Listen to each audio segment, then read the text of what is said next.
Hi everybody, and I guess Merry Christmas. We have something very special to share with you today. This week we've been talking about holidays. We talked about Halloween, we talked a little bit about Christmas, and I decided to get all of my Christmas things out so we could celebrate Christmas. Even Ellie joined in on the fun, but she's not very happy, so let me get her. Come here.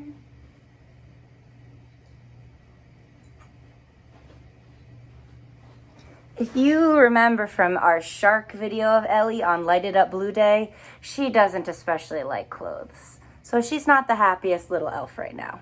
But if you listen closely, you can hear her walk away. Go ahead, you can go. Go on. She's jingling. I'll take off her sweater. Come here, little elf. So if you notice, I'm wearing some lights. And one of your activities this week, Mr. Jingles, was to make a Christmas tree or a tree and turn it into a Christmas tree with lights all over it. And not everybody celebrates Christmas, but even people that don't sometimes find that they get in the Christmas spirit and they like to talk about Christmas. So I am head to toe covered in Christmas, from my favorite colors, Christmas lights, to my pants, to my slippers. So we're ready to read a book that is very, very, very, very special to me. And if you're in my class, we read this book during the winter. And it's a book, I don't have the one with the pictures. It's called Mr. Willowby's Christmas Tree. And when I was very, very, very, very small, my dad and my mom would always read this book to me. And then I learned how to read it, which really, when I was very little, was just me memorizing it, which is still reading. And then my sister before me would always read it. And Mackenzie, that you know from my videos, now she reads it, and she used to just have it memorized too, which was still reading, but now she can really read it. So today, I'm going to start, and then I'm going to pass it to my sister Alicia, who is Mackenzie's mom, and I'm going to pass it to Mackenzie, and then we're going to pass it on to my mom and my dad. And those of you in my class, you know Mr. Oyen because he came to read to us this year. Mr. Willowby's Christmas Tree by Robert Barry. And like I said, this is very special. I have some special notes in here. This is actually Mackenzie's because mine's in the classroom. But she's got some special notes from her grandma and grandpa. That's my mom and my dad. Mr. Willowby's Christmas Tree. That's not Mr. Willowby. You'll learn who he is soon. A tree got cut down. And I can see that it's in a truck, and it's very big. I think it's on the way to somewhere. Oh, look at all the characters. There's a bear, a rabbit. I think we'll get to see a lot of those characters in here.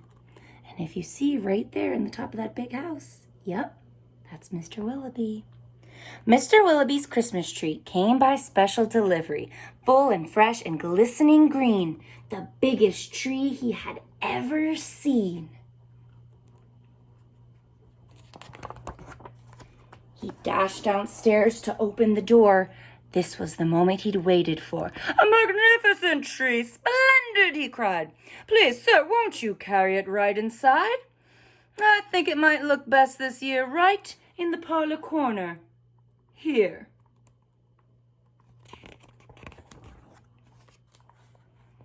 But once the tree stood in its place, Mr. Willowby made a terrible face.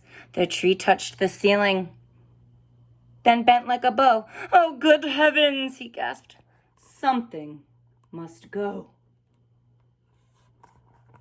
Baxter the butler was called on in haste to chop off the top, though it seemed quite a waste. "That's great," Mr. Willowby cried with glee. "Now we can start to trim my tree." When the trimming was well underway, the top was placed on a silver tray. Baxter said, "I know who'd be delighted with this Christmas tree."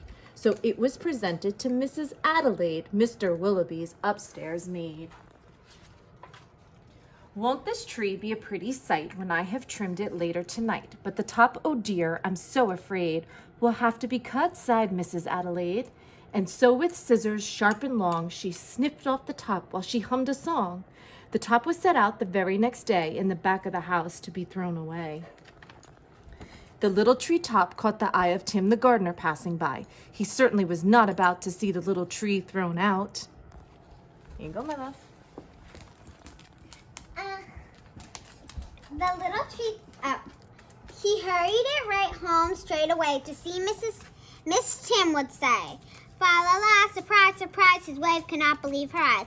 But our house, she said, is so snug and small, I do not believe we need it all. And before Tim had a chance to shout, she cut off the top and threw it out.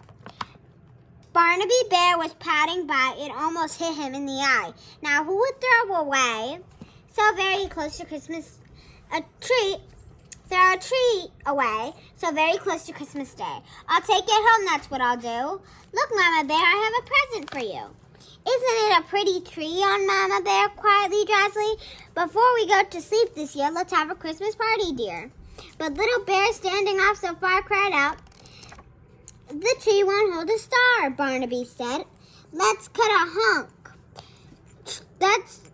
But little Bear standing off cried, the tree won't hold a star, Barnaby said. Let's cut a hunk off the bottom here of the trunk. But Mama Bear just shook her head and sliced the treetop off instead. Jolly by golly, Barnaby said with a kick. Mama, that surely is just the right trick. Let's trim it with bells and honey rings, some berries and tinsel and popcorn on strings. Mama said, trim it just as you like. I've got to tidy up for the night. This top we won't need any more. I'll put it just outside the door.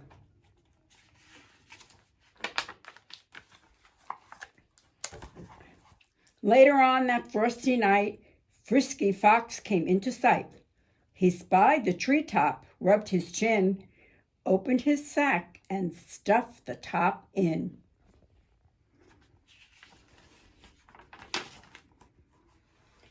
He scampered home and jumped his gate. This Christmas present couldn't wait.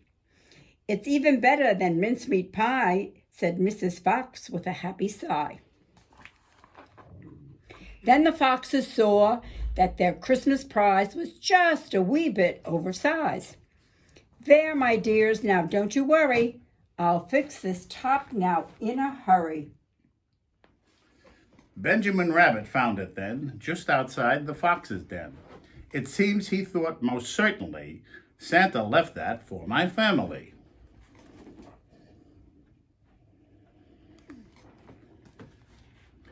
Look, he cried, see the tree I found.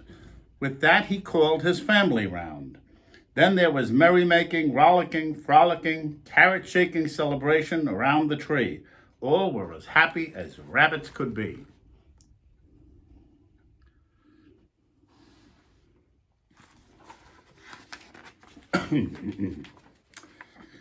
Benjamin Rabbit, with his own hand, sliced the carrot and made a stand.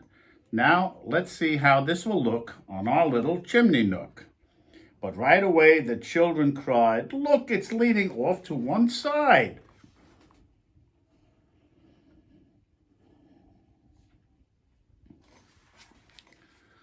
It's too tall, that's all, said Mrs. Rabbit. And as though it were a summer carrot, she gave it a chop and threw away the top.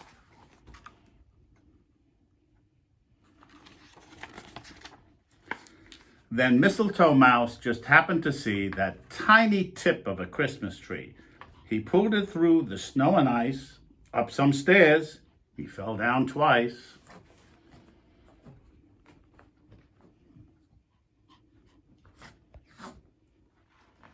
No having fits. At last he reached his cozy house. It's just the right size, says Mrs. Mouse. Then at the top, if you please, they put a star made out of cheese.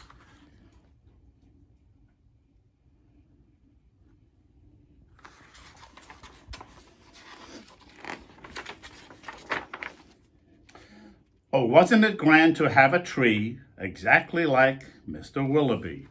And look where Mistletoe Mouse and his family live. And whose house do they share? It's Mr. Willowby. And that's a fun story. that we've told about 10,000 times, and it's fun to read each and every time. And I hope you enjoyed it. Oh, and this is, I should tell you, this is Paulie Penguin. He only comes out on Christmas Day, but we made a special trip today. Thank you very much.